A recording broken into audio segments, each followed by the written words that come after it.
I do believe it right now that this is what personally I would do. If I lived in the Alter Shtetl, and why am I saying the Alter Shtetl? Because today pretty much the roads are pretty clear, pretty much. I mean, if it snows, yeah, it gets slushy a little bit, obviously. There's no mud ponds that you have to go through, usually in the streets of New York, or at least where I live.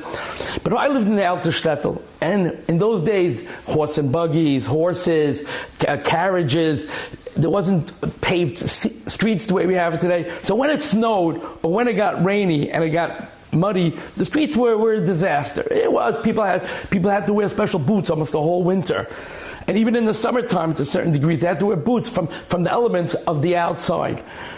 But I want to mention a very important point, that if there was a pit in the ground, and there were two boards that were on top of this pit that people could cross over. For example, there was a pothole, a massive pothole somewhere, and the people of this city put wooden planks till they get to, I guess, fix it. And it wasn't like fixing today, okay?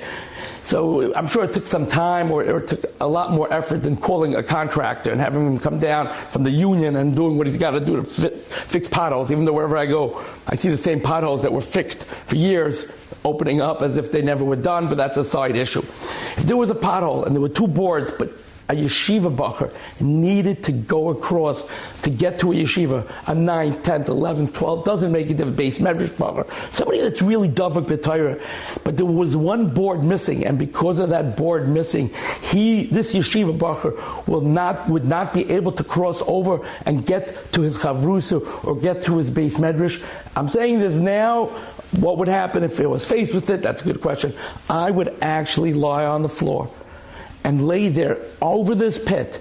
I'm not saying face up or face down. I would lie for the yeshiva bacher to actually use me and literally to step on me to get to a base medrash.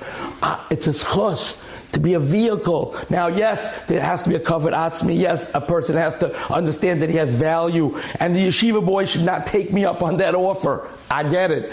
But me, personally, if there was a board missing, and a yeshiva bacher, a ben Torah, needed to cross over and get to the base medrash to learn, I would lay on the floor and have this person walk on me with the mud, so I could be a vehicle to help somebody learn Torah, to be a vehicle, to be the pipeline, to be of use, to help Klal Yisrael, to help them in a way. So I am not telling you that stories for everybody, but I am telling you that we need to dig deep into ourselves to understand how we could use ourselves to the best of our ability, obviously without degrading yourself to a certain darga. I understand that, but be the vehicle that gets used for Ratzah and Hashem. There was enough people in our lifetime that we saw, that I saw, or generations past, the Moshe Rabbeinus of the world, the Reb Chaim Kanievskis. I don't want to leave anybody out. There's millions, the Reb Avad Yosefs of the world, the Reb Elyashivs, the Baron Lim Steinman, the Moshe Feinstein, Baron Kalus. The list goes on and on. My father, Zol Gesund sein, my older brother that was Nifter, that they were vehicles always to serve Klal Yisrael. Rav Moshe Feinstein, at any time of the night, these people didn't charge for phone calls. These people didn't charge. Not that there's a problem with charging, chas v'shalom, but people that were knowing that their purpose in life was to be a vehicle to help Klal Yisrael.